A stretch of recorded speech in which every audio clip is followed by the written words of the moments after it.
Hello, everyone, welcome to my first stream ever. And what I want to achieve through these streams is talk about movies, TV shows, anime, and everything in the entertainment space and tech news, which comes like, let's say, Nvidia does something, or Anthropic does something, or something else comes up in the tech space.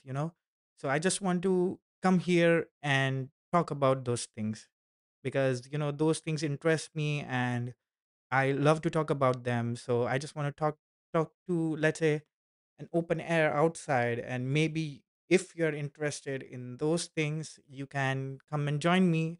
uh, Hopefully I will do this every day, and hopefully this goes long term. Anyways, so what I'm trying to achieve here right now is I have a bunch of topics listed out. You can go to the description and find a bunch of topics which I have listed out, and I'm gonna just come here and talk about those topics. What my thoughts on it, what has happened. So sometimes things happen and you just don't know about it, right? Or things in, let's say, tech space or an entertainment space happens and you just don't know about it because you don't follow it, or maybe you don't get time to follow it. So maybe this becomes your safe haven. Maybe you come here, you enjoy listening to me, enjoy what I have to say, and you can just join us anytime. I am live and we can talk about it. Yeah. So, first thing which I want to talk about is Spider Man Brand New Day. So, now Spider Man Brand New Day just came out with their new trailer, and it absolutely blew everyone away. And I'm not just talking about this from my perspective, that's the fact. That's a fact from the views, from the numbers, from the statistic. you know that's a fact. Like, everybody is really interested in this movie. So first of all, I just wanted to talk about the movie in general, the trailer in general, and what happened and what was shown in the trailer. And then let's talk about the fact that it broke the all-time record, and no other movie in the future is ever gonna achieve this monumental amount of record breaking. So first, let's talk about the actual movie. So the trailer was amazing. First of all, the cool, in the end there was these cool scenes, like this one, right? So these scenes are directly from the comic panel. So if so the when you open a comic book, there is the front page, right? So the front page, like this one, right? This is the front page of a comic book. So these shots are taken exactly from the comic panels. And yeah, like this one, see, this is the comic panel and this is the shot. So these shots were taken from the comic panel, and these are absolutely beautiful. It looks great. Many people I've heard say that it's AI generated, like the first shot where Spider-Man puts on the mask, or Peter Parker puts on the mask. They say it's AI generated, but we have to see the whole context. We have to see the entire movie in the context of, like this shot. People say it's AI generated, right? But I don't know. We have to see the movie and the context and how it is presented in the movie. Maybe it's not that big of a deal. Maybe it's a big of that big of a deal. But anyway, the trailer was absolutely beautiful from start to finish. It gripped us. You know, we saw the raw Spider-Man which we know and love, right? It gave like Toby Maguire vibes, in a way, because Toby Maguire in if you have seen the first second movie, Spider-Man and Spider-Man 2, you know that everything in Spider-Man's life is going wrong. Like everything is going wrong, but he still chooses to be a hero. That's the core theme of the Toby Maguire movie. And I feel like through this trailer, Marvel wanted to show that Marvel wants Spider-Man to go in that direction, which is the comics direction, and which was the direction which the Tobey Maguire Spider-Man took. Is that everything can go wrong in Spider-Man's life, and he still will come up. He still has the responsibility to save the people. That's where the phrase "with great power comes great responsibility" comes up. So yeah, so this was interesting. Another thing was, Sadie Singh's character. People thought that they might get a glimpse of it. Okay, so there was this one dude or girl in green, hoodie or something. People are saying that was Sadie Singh's character, but I don't know which character is it. Uh, Speculations are out there. Hopefully, they give that, you know announcement that she's playing this character in one of the trailers, until the movie comes out on July 31st. Uh, yeah. Another thing with the trailer was this shot over here. So, oh, you cannot see it. Uh, this shot over here. So, people are saying that there is a space below, Spider-Man, where one person can come, right? So maybe there's Daredevil, or maybe there is Hulk over here. I don't know. So yeah, we'll see in the movie if they edited someone out or not. You know, Again, the chase sequence which we saw, the photos from a couple of months back, from the London set. It was absolutely beautiful. You know, we saw the chase sequence. We saw Spider-Man, slinging the tank around a corner, bumping himself into a bus and all that. It was beautifully done. Yeah. On the trailer side, I have nothing much to add except for, amazing, amazing trailer. However, the new record which Spider-Man has set is absolutely beautiful.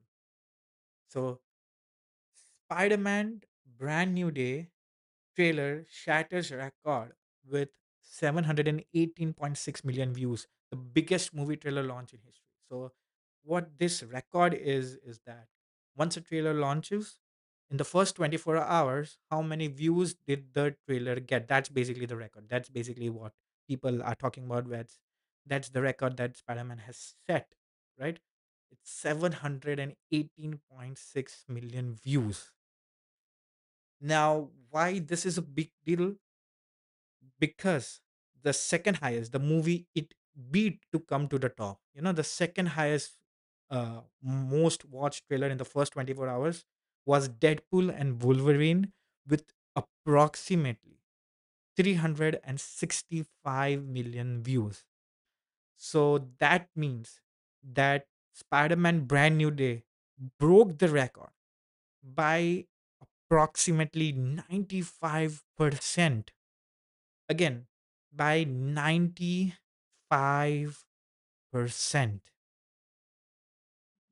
That is huge. That is way, way, way more views than anybody anticipated for this movie. 95% is a very big number. So now imagine this. So let's say Doomsday trailer comes out, and uh, to beat Spider-Man Brand New Day by 95%, Doomsday trailer has to have approximately 1400 million views. So the views should be in the billions, 1.5, 1.4 billion views in the first 24 hour, which is impossible. I don't know if it can do it. Maybe it can, but I don't think anybody, any movie in the world from this day on can break this record. This has become a historic record.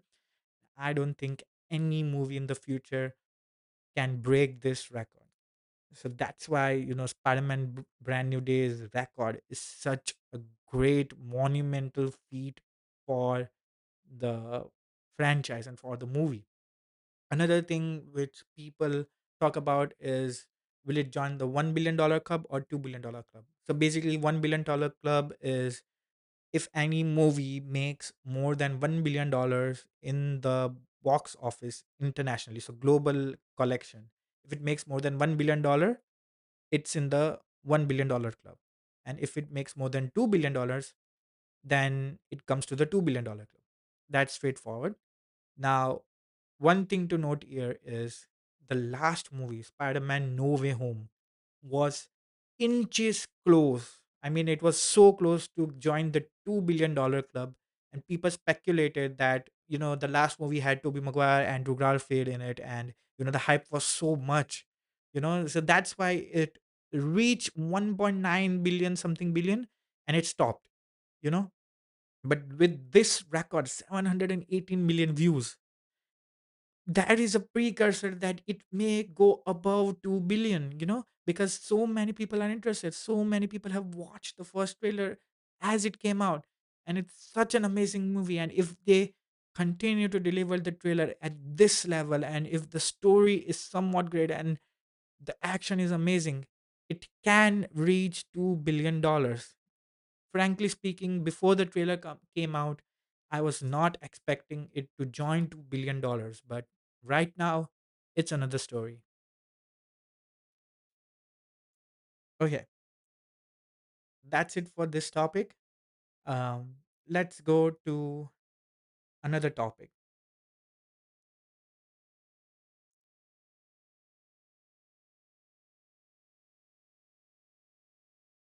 right? So, Disney has set a record, an unfortunate record, in its uh, award winning streak. So it's not good for Disney. This record is not good for Disney. That's what I'm trying to say.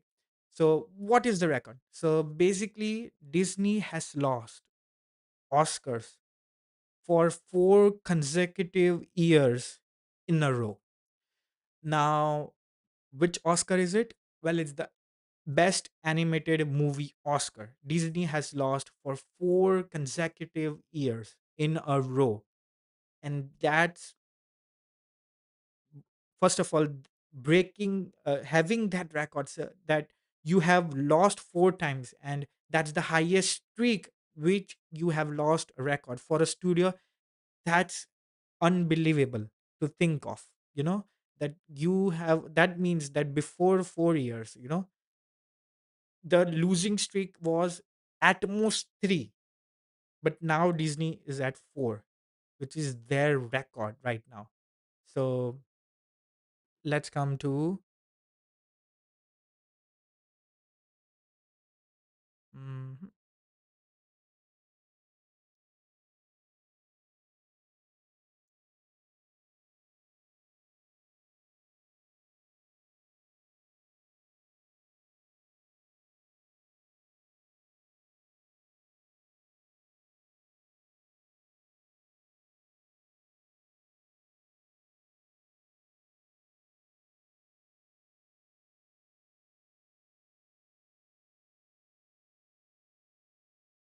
you cannot see it. Give me a second.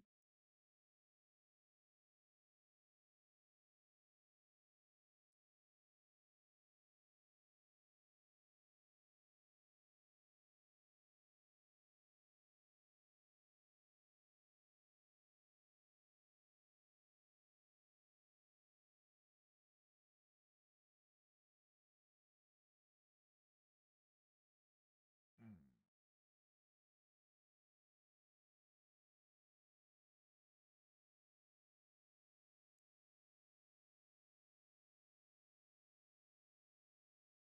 Yeah, here is the,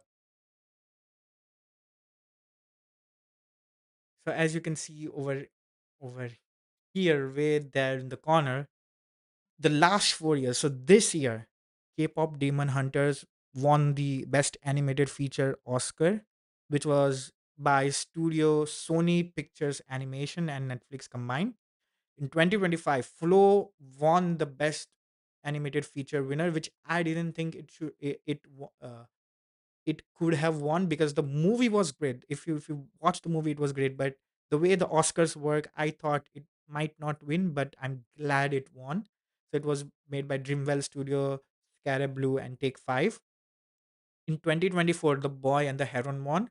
Again, it was neck to neck between The Boy and the Heron and Across the Spider Verse, and I think The Boy and the Heron is a very great choice for that Oscar. So congratulations to them. So Studio Ghibli won that Oscar, and in 2023, Netflix won the Oscar with Guillermo del Toro's Pinocchio. Again, the movie was okay, but I don't know why it won the Oscar. Anyway, in 2022 was the last Disney animation studio. So anything Disney related, so Pixar and Disney animation, both are Disney's technically. Encanto won the Oscar, and that was the last Oscar that you know Disney won. So they have a bit of a losing streak right now, which is in one sense it's a good thing because the industry is evolving. People are you know aggressively trying to improve their animation, improve their storytelling, and improve their animation studio. Because frankly speaking, in the 2000, in the early 2000s, in the 2010s, you know Disney had sort of a monopoly on animated features. Like if they put out an animated feature, it's gonna be best animated feature winner in the Oscar, and it's gonna make like tons and tons of money. But seeing the losing streak of Disney for the past 4 years means one of two things: either Disney's quality is reducing, or the quality of other studios is increasing, right? So according to me, both of them is happening simultaneously. The new Disney stuff is less and less enchanting, less and less engaging, as the early 2010s were. And the new studios and new pictures are more and more appealing and more interesting in terms of the story, in terms of the animation, everything. So again, this is a small thing for um which I wanted to talk about, because it's a really interesting shift between the what the industry has been for a long time. So that's it. That's it for this topic. Again, this is one of those things where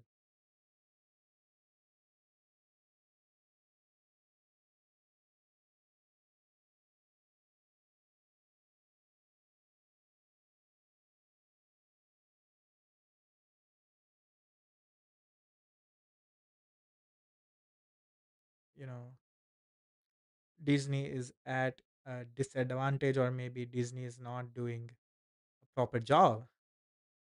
Okay, let's move on to some anime. Right, okay, so Sekiro No Defeat anime releases new trailer. This trailer was released on around March 16, March 17th, and it's absolutely beautiful. So if you don't know about this, Sekiro is a game. It's a very well loved, very beloved game, which is now being turned into an anime.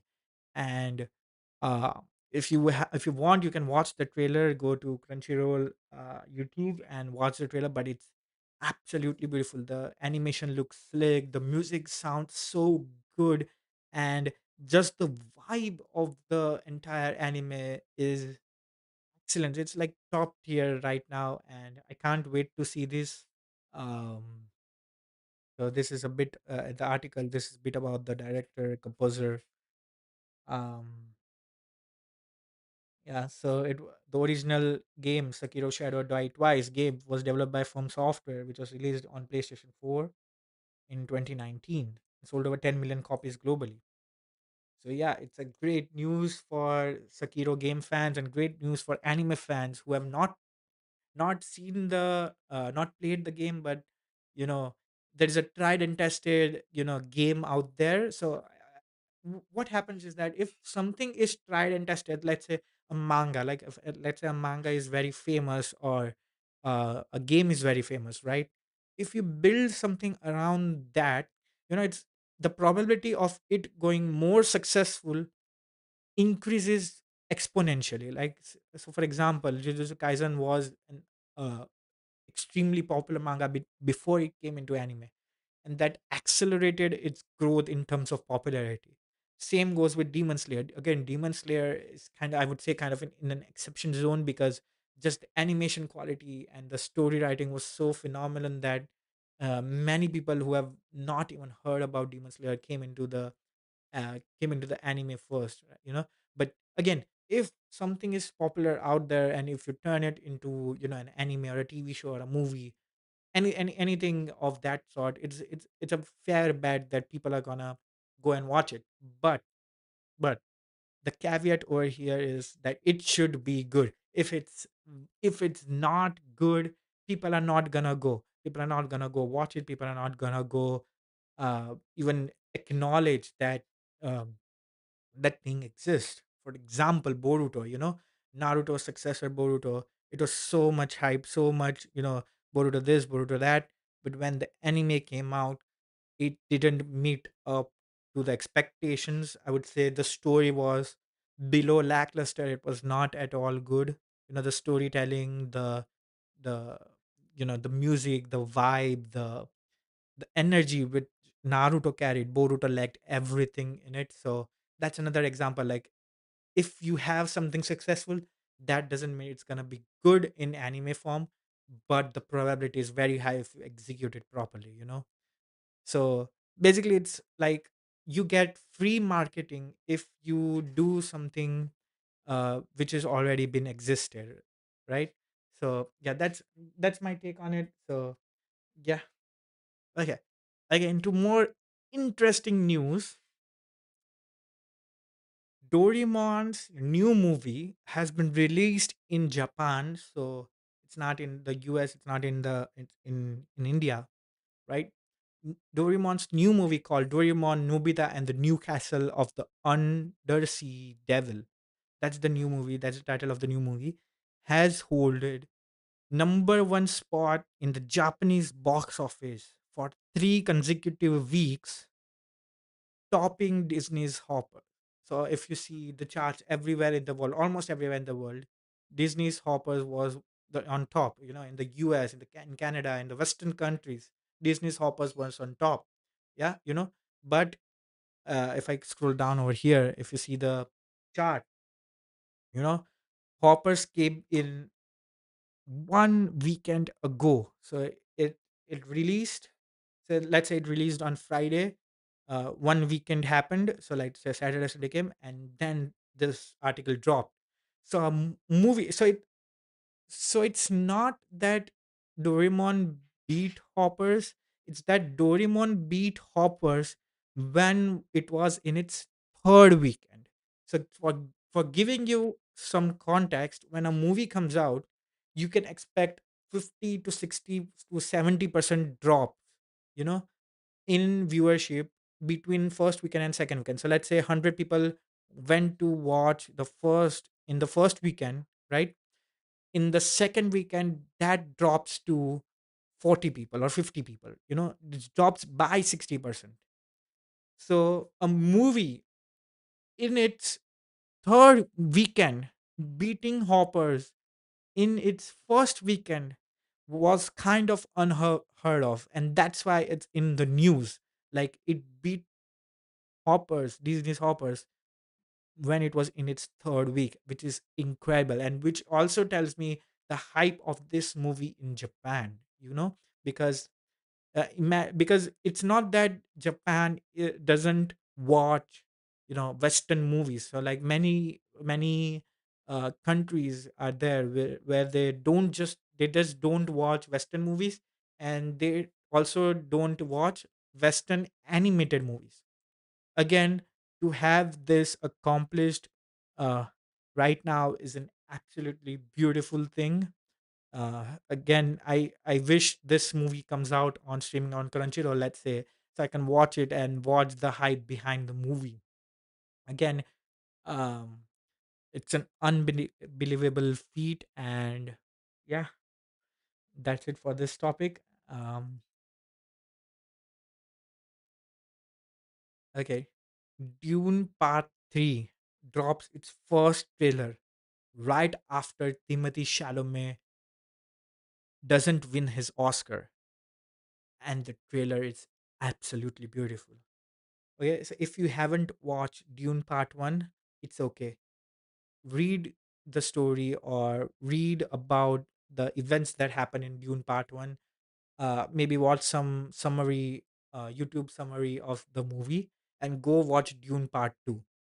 Because the pacing is absolutely beautiful. The visuals, the cinematography, the score, everything combined is such beautifully done, and in Dune Part 2, that it's absolutely mind blowing what they have achieved, you know. And when I saw this trailer, I I was mind blown once again. You know, I felt like I was in the theater watching Dune 2 in IMAX, and it was absolutely mind boggling. If you have watched Dune 2, the last scene where, um, Paul Atreides shouts and it echoes, and that scene in an IMAX theater with those loud speakers was absolutely beautiful. That was probably the first time I had ever seen a, a movie theater crowd literally gasp at anything. You know, I have seen hooting, I've seen shouting, I have seen people going crazy, but I haven't seen a literal gasp for a movie scene. That was a great scene. So, you know, it's amazing what uh, Dune was able to achieve over here, and yeah, it was uh, it was really good. Dune Part Three trailer comes out.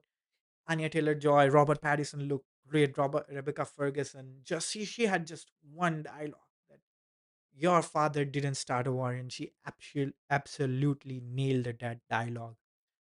Paul Atreides again looks great. He's commanding an army much bigger than what he did in Dune Part Two.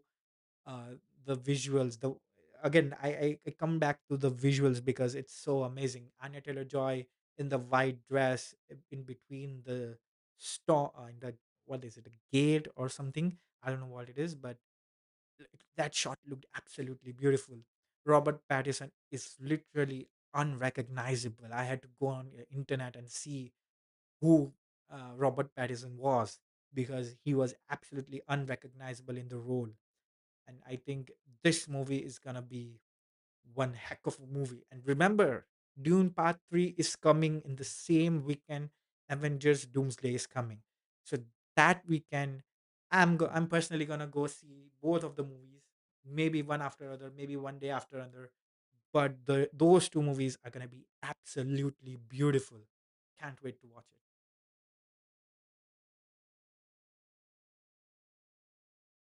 Okay, let's talk more anime.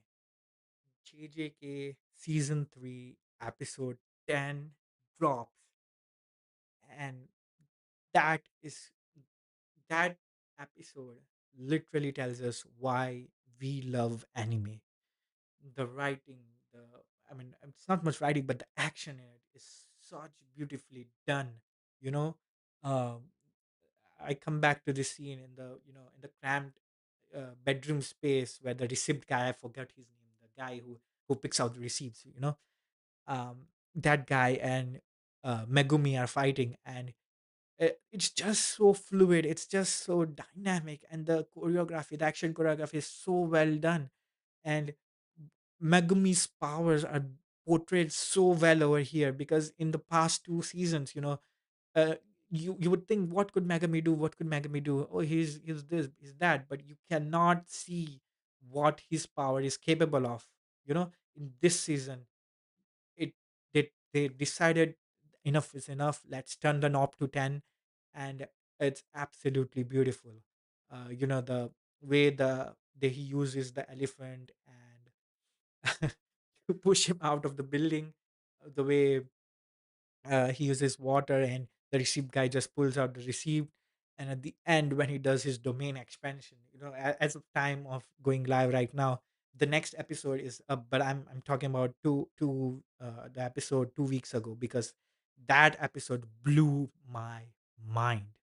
Again, we are going to talk about more JJK afterwards. If you're watching this on my channel, there might be another video about JJK, the next episode of JJK, where Yuta comes and he's gonna be absolutely a menace, and can't wait to watch that episode. Again, it's gonna come next. So yeah, that's it for this topic.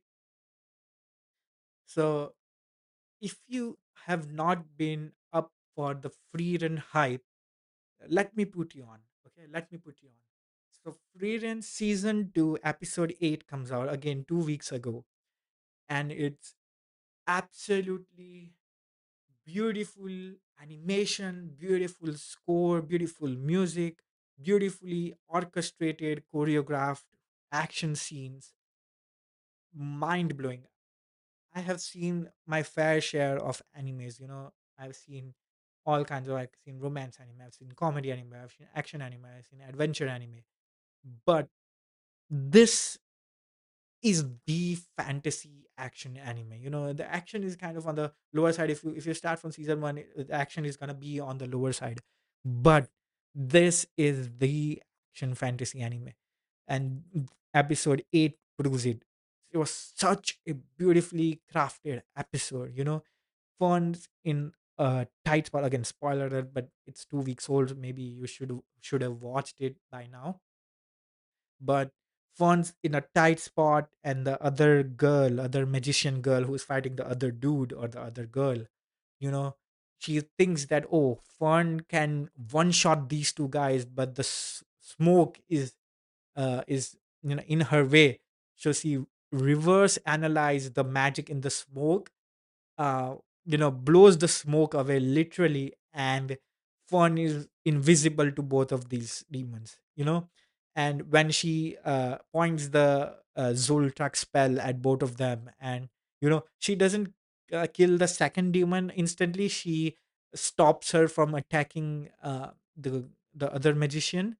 And then when she hides, you know it gives the other magician to you know clear the path clear the path with her red ball spell, which I call it. And absolutely beautiful. Stark and the uh, crow wing guy, you know crow wing guy, I forgot his name, but was absolutely beautiful versus the four handed sword demon.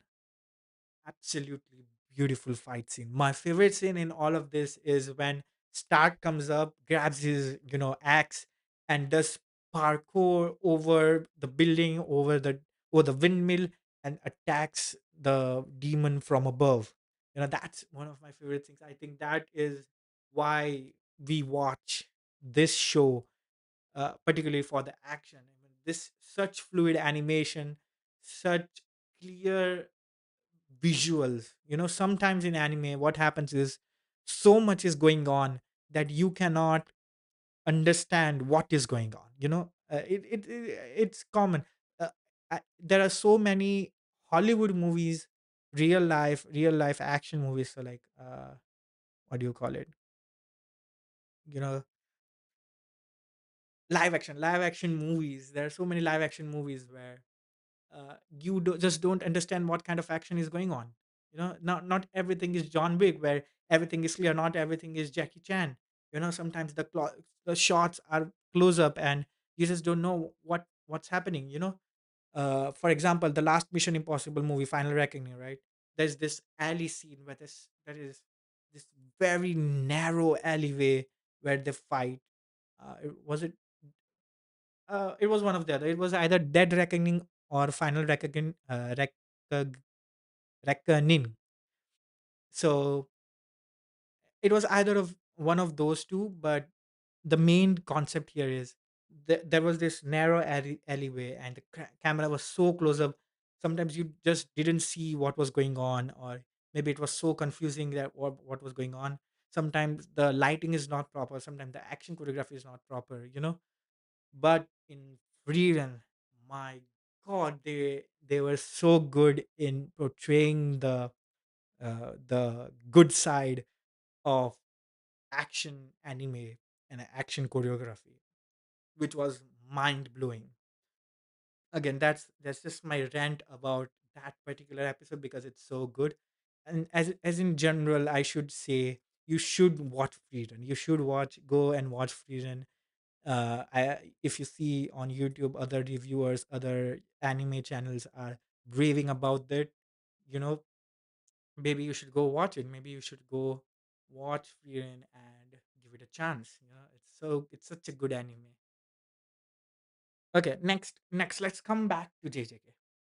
Okay, next episode is gonna drop on Thursday, and it's gonna be amazing because they just announced that they are gonna show the entire fight sequence, the entire arc. So basically, what happens is people speculated that the Utah fight scene in the manga is so big that they might split it into two parts, and we might have to wait one whole week for the entire fight scene to conclude.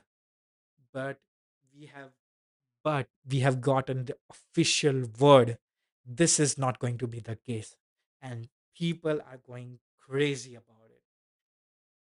Again, n- why it's a big deal? First of all, why it's a big deal? Because many times what happens is when you cut some action in half, there needs to be a logical conclusion to the episode. It cannot be like, if there is this, if the hype chart goes like this should be the hype chart.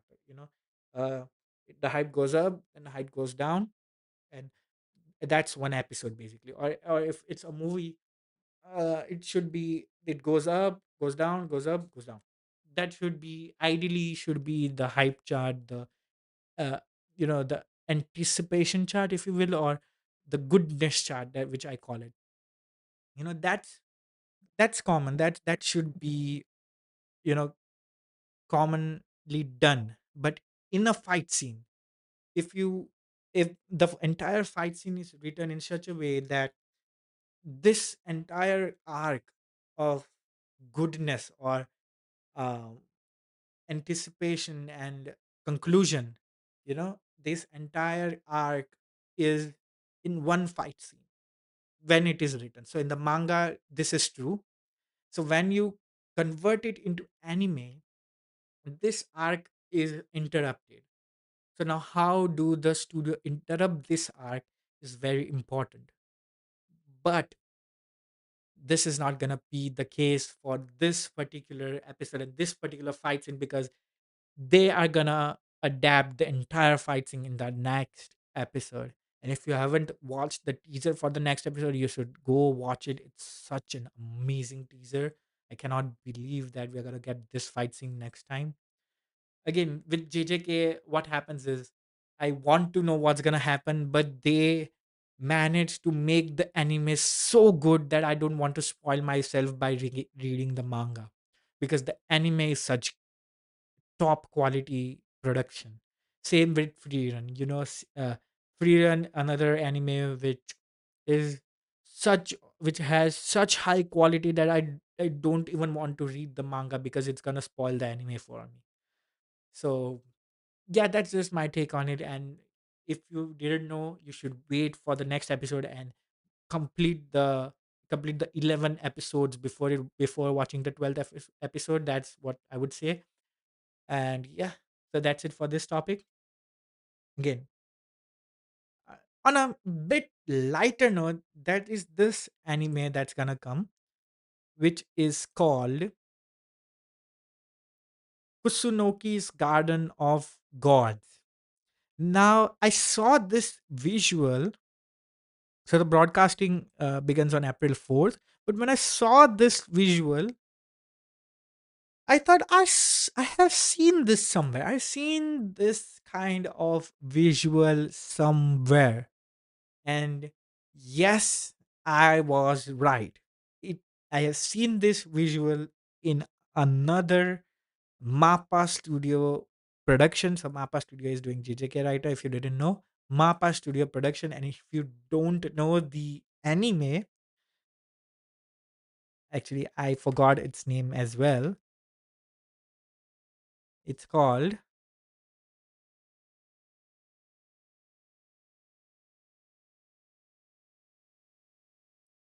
mm,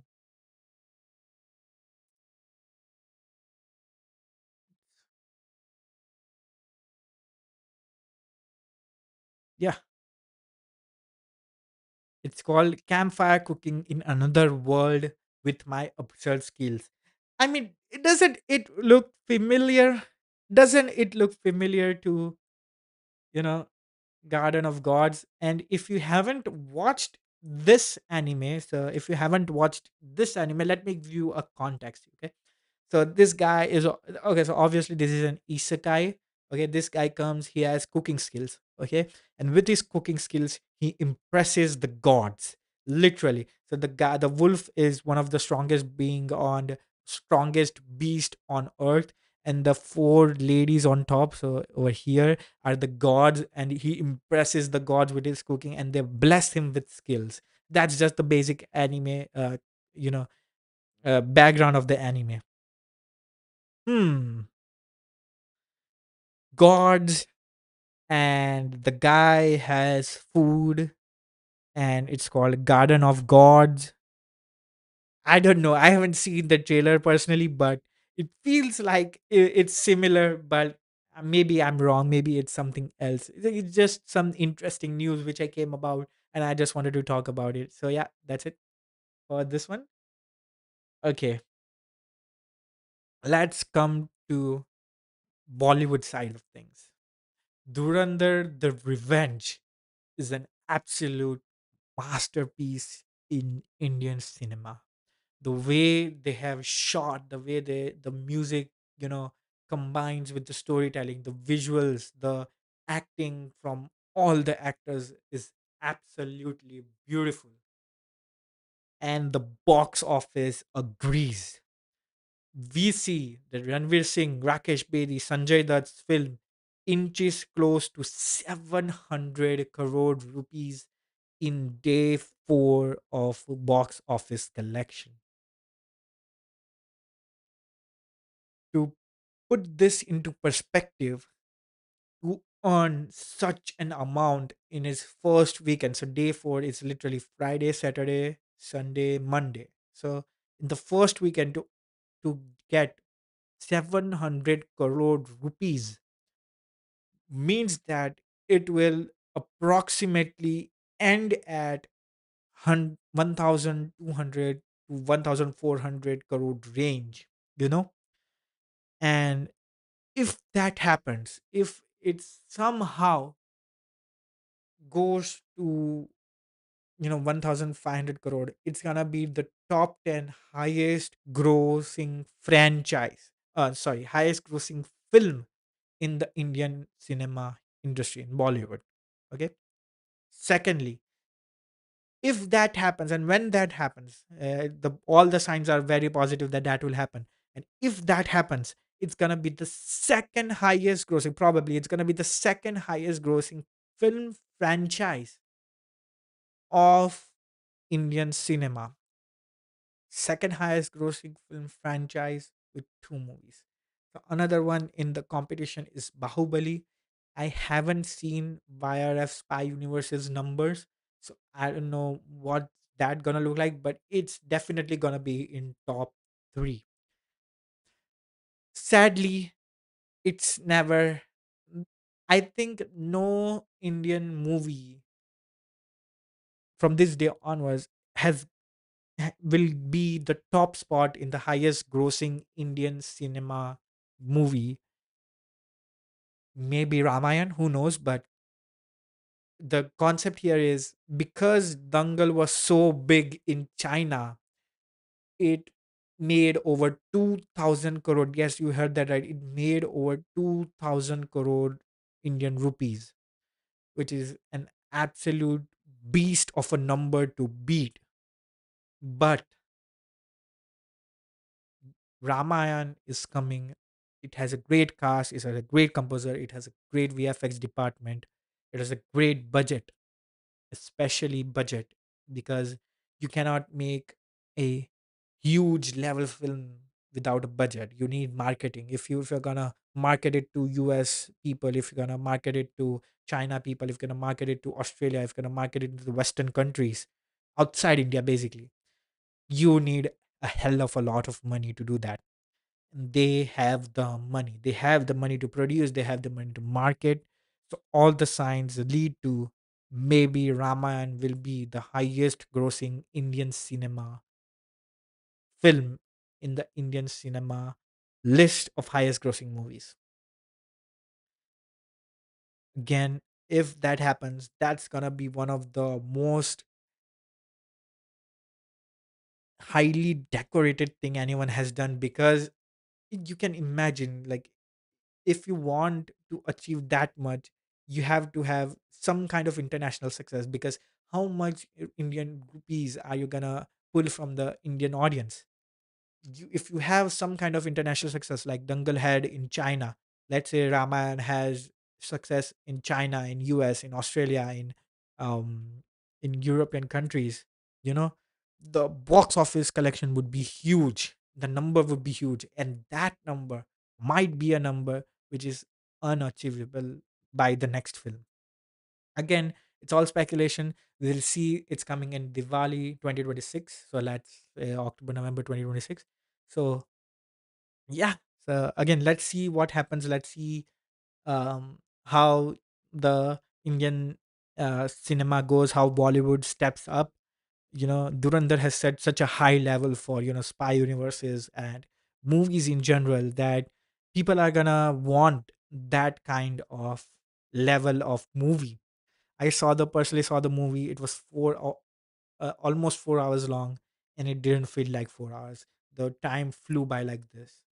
And again, I don't want to go into spoiler territory. If you want me to go into spoiler territory, I can.